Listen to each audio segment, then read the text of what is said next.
kesempatan yang emas, kesempatan berharga. Kami pun datang dari Jakarta juga masih tanda tanya. Apakah benar warga Sulawesi Selatan sudah saatnya bangkit ekonominya? Apakah benar Sulawesi Selatan sudah siap untuk mandiri dan sejahtera ekonominya? Pertanyaan ini masih ada di benak kami. Tapi hari ini kita akan buktikan apakah Sulawesi Selatan benar-benar siap. Apakah warga Sulawesi Selatan, umat Islam Sulawesi Selatan siap bangkit ekonominya?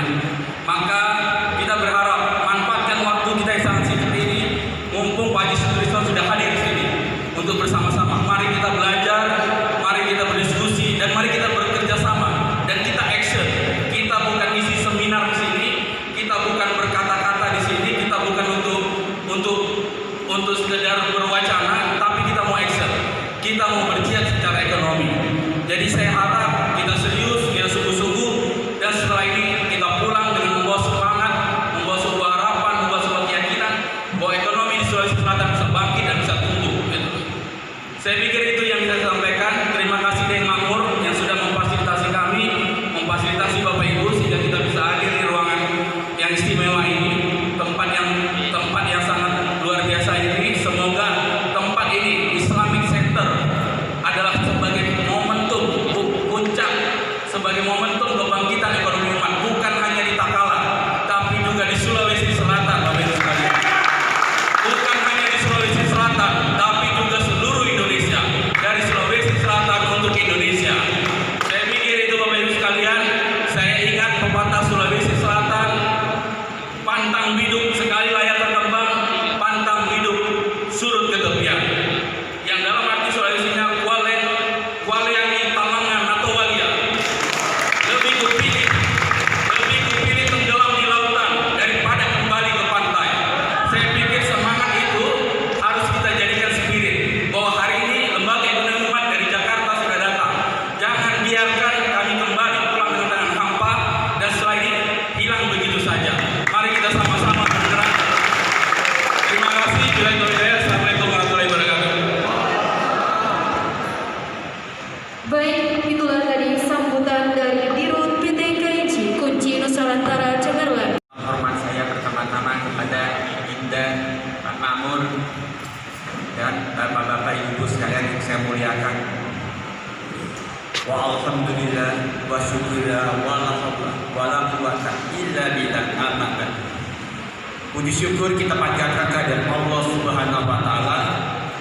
Pada hari ini saya berkesempatan bisa hadir di hadapan Bapak-Bapak Ibu sekalian yang luar biasa. Semoga pertemuan kita hari ini membawa berkah, membawa rahmat kepada kita semua. Amin ya rabbal alamin. Mungkin saya bukan penceramah ya.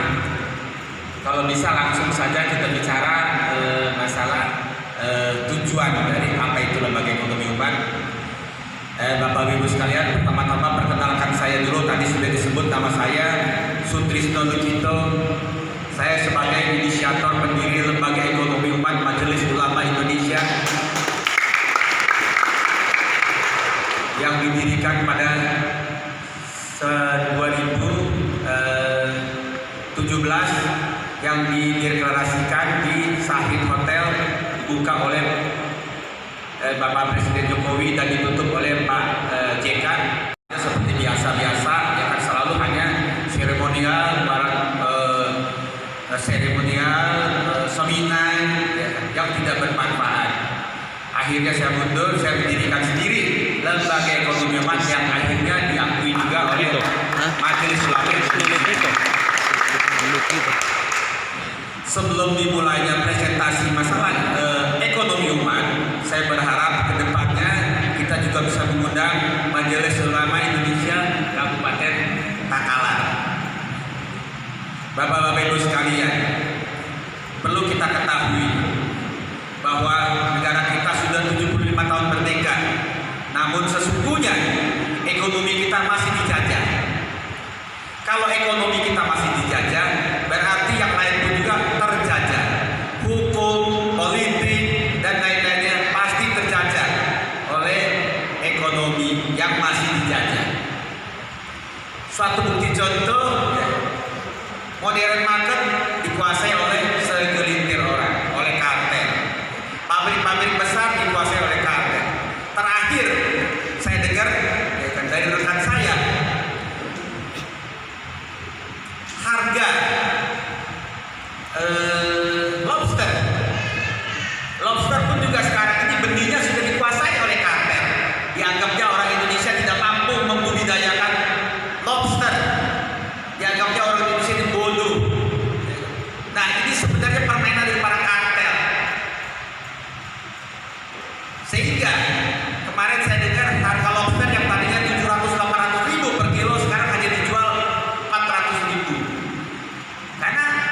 benur-benurnya itu sudah diekspor ke Vietnam dan mereka yang membudidayakan, mereka yang mencari untung.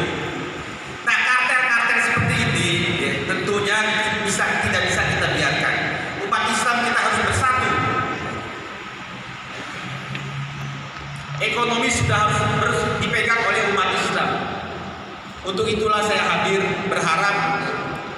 sangat berharap kehadiran saya ini bisa bermanfaat. Mari kita bersama-sama mewujudkan kesejahteraan dan kemandirian ekonomi umat berbasis syariah.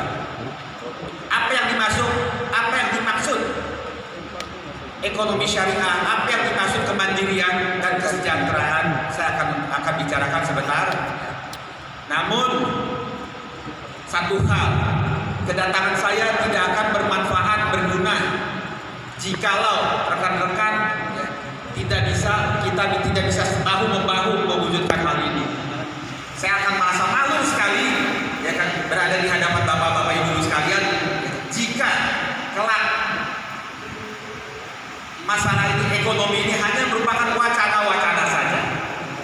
Saya sudah tekankan kepada Pak Makmur dan kepada rekan-rekan sekalian, kita sudah harus bangkit dalam kondisi wabah ekonomi, wabah COVID, yang mana negara sedang pesimis, bukan hanya di Indonesia, di seluruh dunia.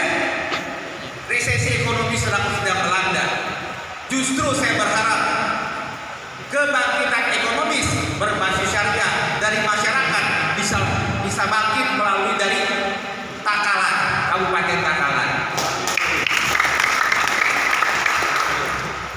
Saya datang awalnya hanya untuk bicarakan jaringan. Bapak Ibu sekalian, apapun produksi Anda, sebagus apapun produksi Anda, kalau jaringan pemasarannya masih dikuasai oleh para kartel, nah tentunya tidak akan bisa berkembang. Sebagus apapun produk UMKM, sebagus apapun juga produk perikanan, perkebunan, pertanian, jika jaringan pemasarannya masih dikuasai oleh para kartel, maka kita tidak akan bisa berkembang. Untuk itulah pertama-tama lembaga ekonomi umat kita akan menyiapkan jaringan pemasaran. Jaringan pemasaran terdiri dari 3 faktor. Satu, jaringan pemasaran warung tradisional. Yang kedua, jaringan modern market. Ya, seperti yang ada mat di kayaknya di Sulawesi, di Takalar juga sudah cukup banyak.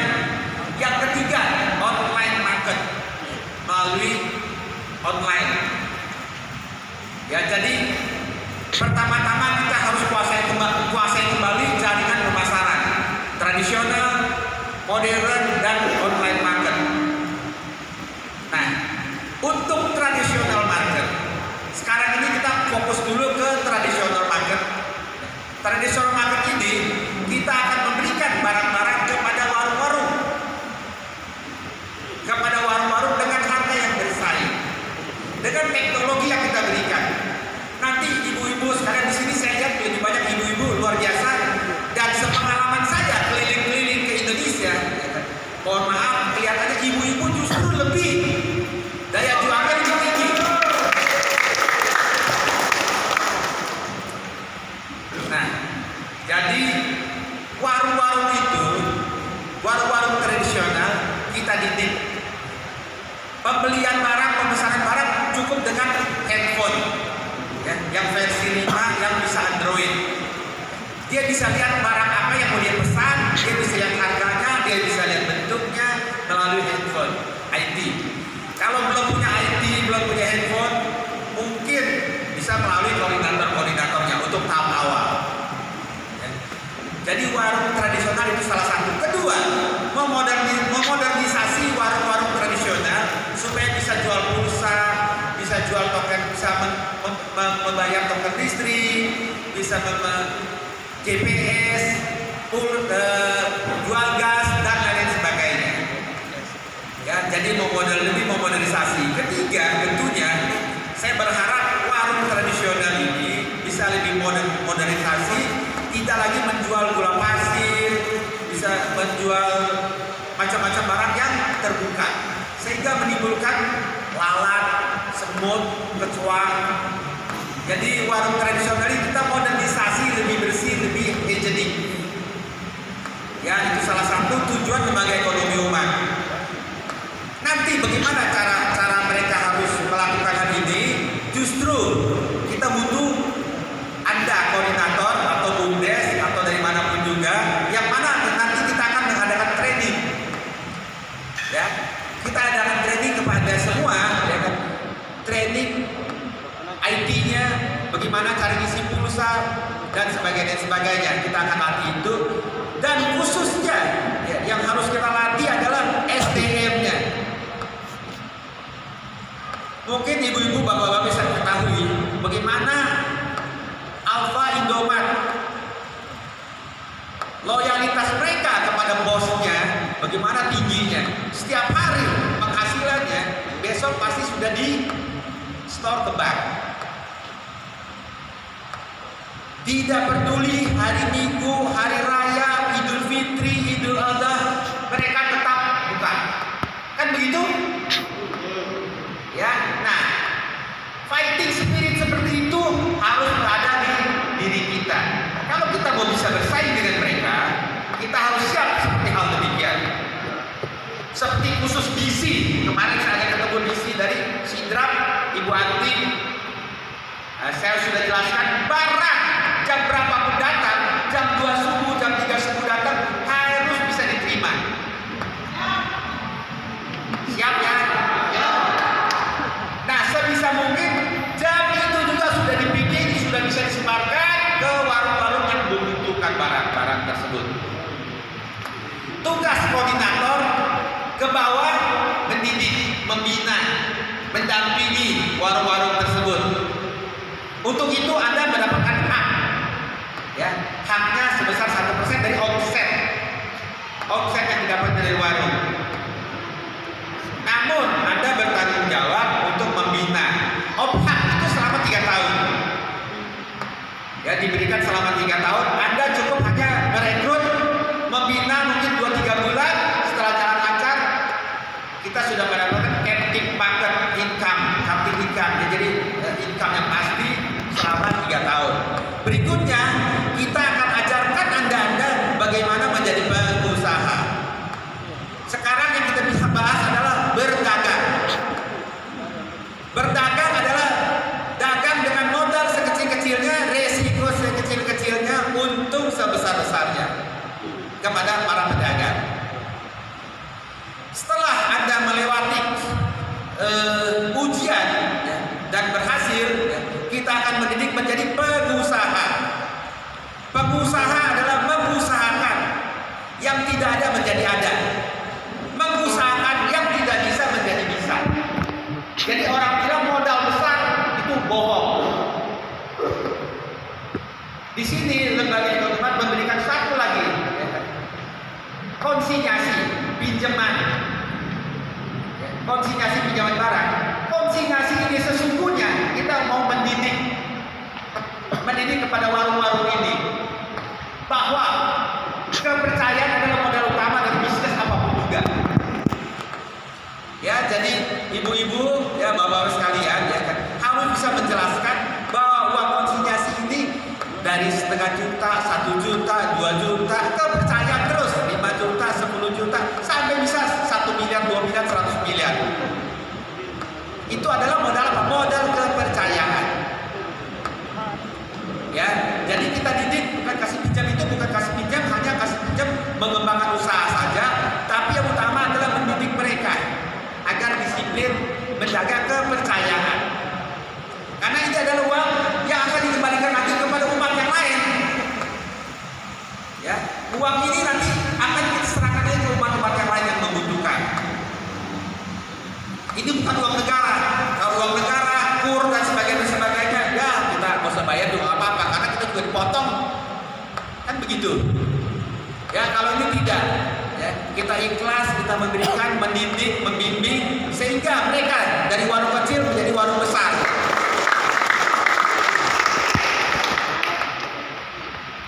Ya, itu salah satu koordinator, tugas koordinator.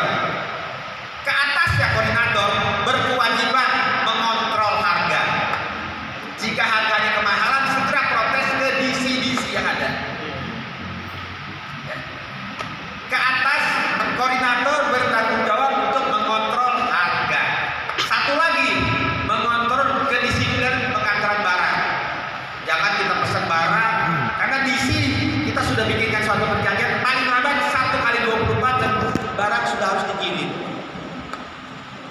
Jangan sampai warung mau dagang barangnya belum ada, barangnya belum sampai.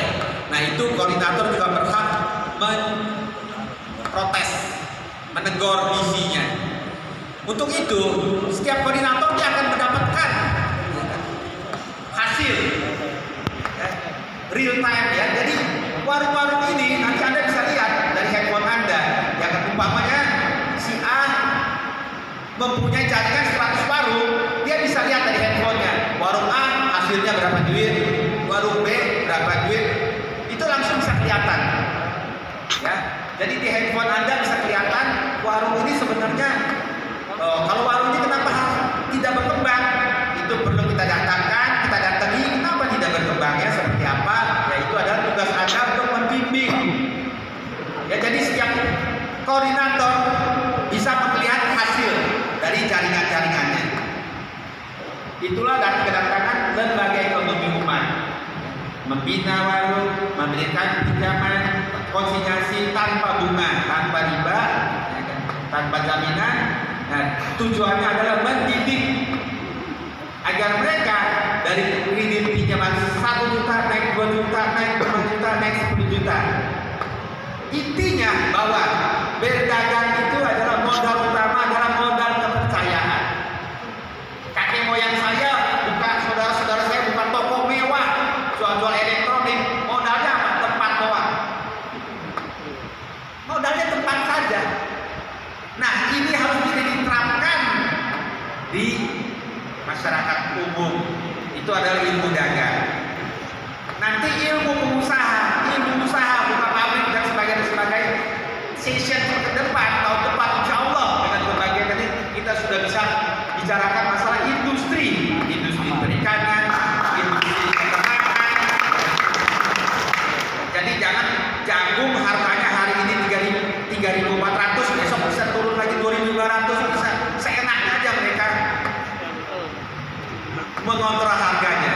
Nanti harga itu berada di tangan umat. Ya, saya memberikan janji bahwa modal itu nomor 2. Saya bicara sama Pak Mahmud, modal itu nomor 2. Kepercayaan inilah yang kita harus kembangkan terus menerus sehingga modal itu bisa datang sendiri. Ya, saya pikir itu untuk sementara ini presentasi saya menyangkut masalah lembaga ekonomi umat. Ya, sekiranya nanti ada pertanyaan atau apa, ya saya mungkin ada session pertanyaan ini yang bisa saya jawab.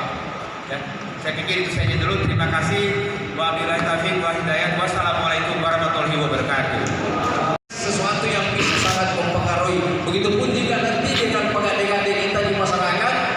Biasanya pengade-gade ini belum bisa membedakan mana barang yang expired, mana barang yang masih layak jual. Semua ditumpuk jadi satu.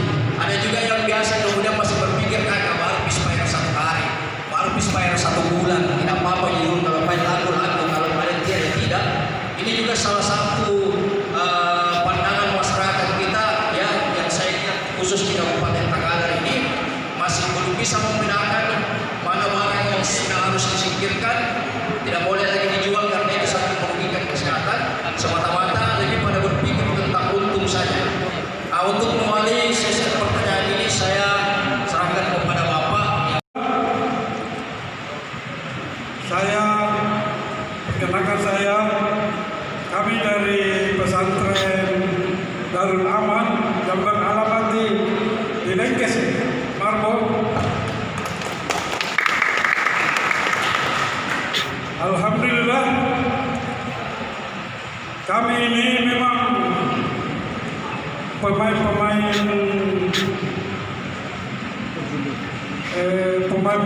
perdagangan di Makassar. Coba saya lihat di sini bahwa memang Kabupaten Takalar agak ke belakang sedikit masalah ekonominya. Jadi kami tertarik ke sini untuk meningkatkan ini kesejahteraan. Di pesantren kami kita punya wirausaha adalah warung, industri dan perikanan. Yang kami harapkan bahwa kemitraan ini penting sekali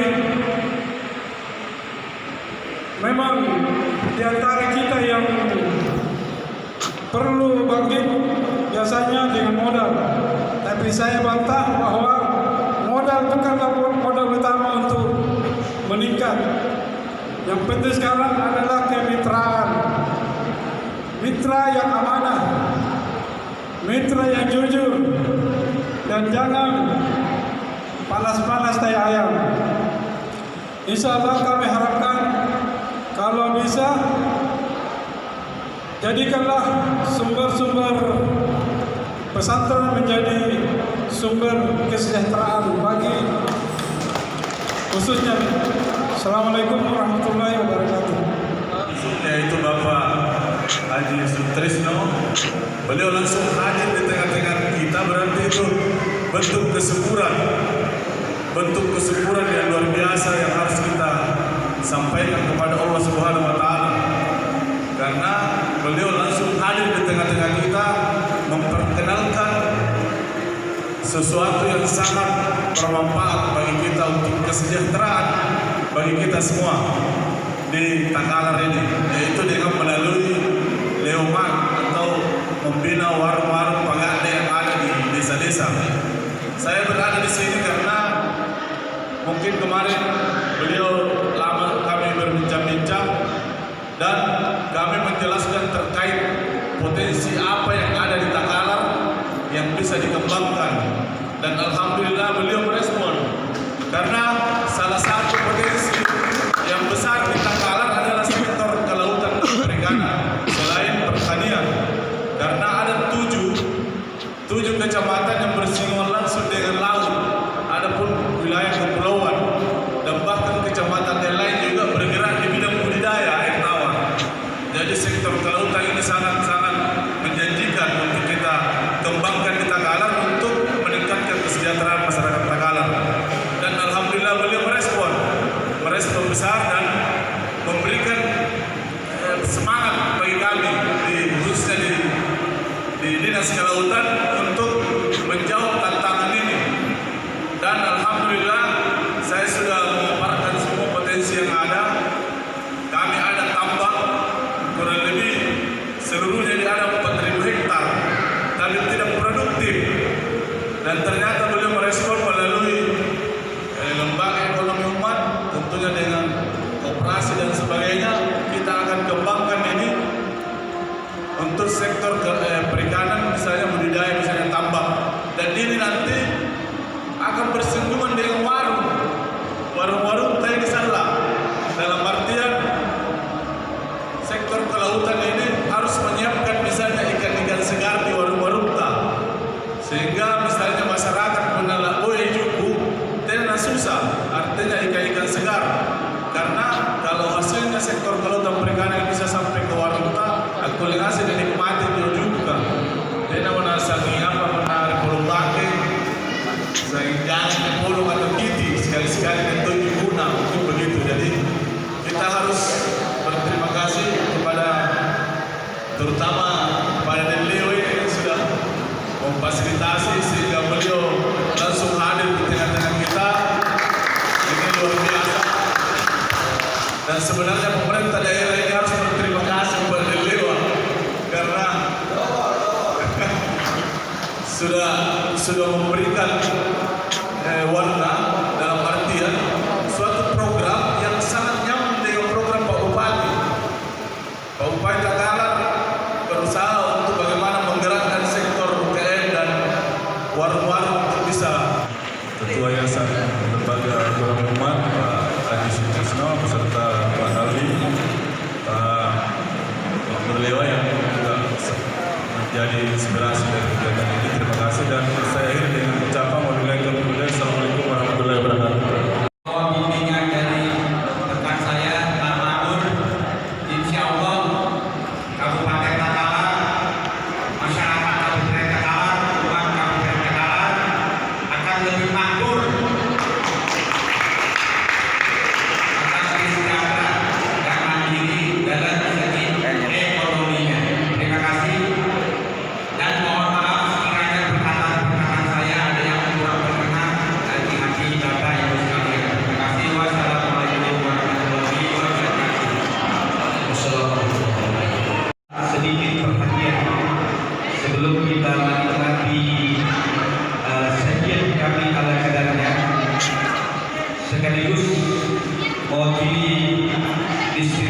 sejarah Kabupaten Takalar dan amanah Pak Haji Sutrisno ini berharap kepada seluruh calon koordinator. Kami mohon perhatian kepada seluruh calon koordinator dan calon baru dan teman-teman dari Kabupaten Takalar. Mari kita menjalankan ini dengan penuh tanggung jawab. Bisa kita konsentrasi sedikit dulu. Tapi kalau sudah selesai ini dulu sebelum kita nikmati, ibu boleh duduk kembali dulu. Sekitar ini sejenak. Saya minta perhatian sejenak. Ini amanah besar dari Pak Haji Sutrisno yang diberikan kepada masyarakat. Saya mengajak kepada seluruh calon koordinator, calon baru di pesantren terpilih, mari kita jaga amanah ini, jaga dengan